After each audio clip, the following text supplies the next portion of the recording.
Welcome to Christian Statesman. I'm your host, Zach Wagner, and this is episode 56. How fast can history change? We here in America are used to having things our own way. We've had many decades of relative stability on our own shores. But the world around us has actually been incredibly unstable throughout this same period, with war and regime change happening on virtually every continent other than North America and Australia. How long do we really believe we can continue on and remain untouched from the volatility that surrounds us and that we often contribute to? If you ever want to get a different perspective than the sleepy all is well in America types, speak to those who survived the Holocaust. There are still numerous individuals and families here in America that escaped Europe during or after the Second World War. They have a little different outlook, having seen the breakdown of civil government as a reality they had to live through. They survived. Many of their family and friends did not. I have a particularly old and dear friend whose parents survived Auschwitz. She has been raised with a different perspective. The first thing she might tell you is that if you have not experienced war on your own soil to date, does not mean you will never see it. Her main criticism of fellow Americans is the very attitude that it can never happen here.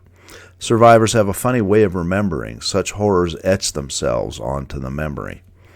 Another thing she would say, even though she identifies as a liberal, is never give up your firearms.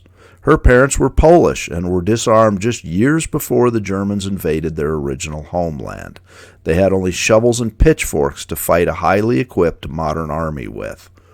Later, when the Soviets came, their relatives hid in the country, survived on farmland, and tried not to starve to death for decades after.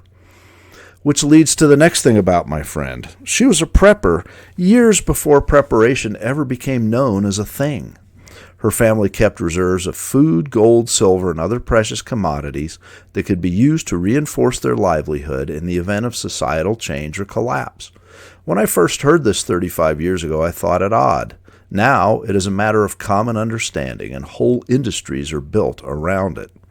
In short, my friend and this unique group of people who miraculously survived the darkest days of the 20th century would unite their voices for peace, but advise preparation for the worst should it ever come.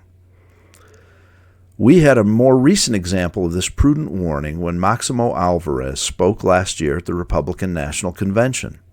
Alvarez warned of the signs of socialism rising in America under Biden and the Democrats. Alvarez knows what it meant for Cuba. He had to flee for his life. And to this day, Cuba remains one of the poorest countries in the world. When the Soviet system took over Eastern Europe after World War II, not only was it oppressive for the average citizens in terms of political risk, there was little to no food for anyone. Long lines for simple provisions dominated the day. An article by a Czech worker who escaped to the West spoke of the daily search for food. It took up almost every hour of the day under such a system to find a few calories upon which to survive. The conclusion is that history can change, and quickly, and it has often. If we accept that we are in biblical times, with many theologians pointing to the book of Revelations, we see the same intrinsic message. In Revelations chapter 18, John foresees a day in which, in 1 hour, Babylon, or the currency-driven economic system we now live under, collapses. He goes on to describe the weeping of wealthy merchants and all who were made rich on the system as they mourned the loss of their substance. Are we in a period where such rapid and catastrophic historic change could occur?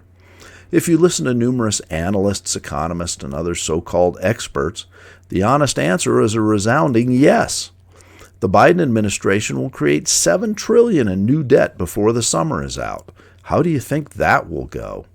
It begs the question of where our priorities should be. Should we be focused on the next luxury item that pleases the eye and heart? Or should we focus on extra food, clothing, and perhaps other methods of preservation and defense? If you believe we will continue on indefinitely as is, enjoy the day. But if you, like my precious Holocaust surviving friends, know that history can turn on a dime, and additionally, you might see the signs around you that things are already turning, prepare yourself. You'll be very glad in the long run you took the time to do so. Thank you for joining us here today. Please click subscribe, and as always, have a blessed day.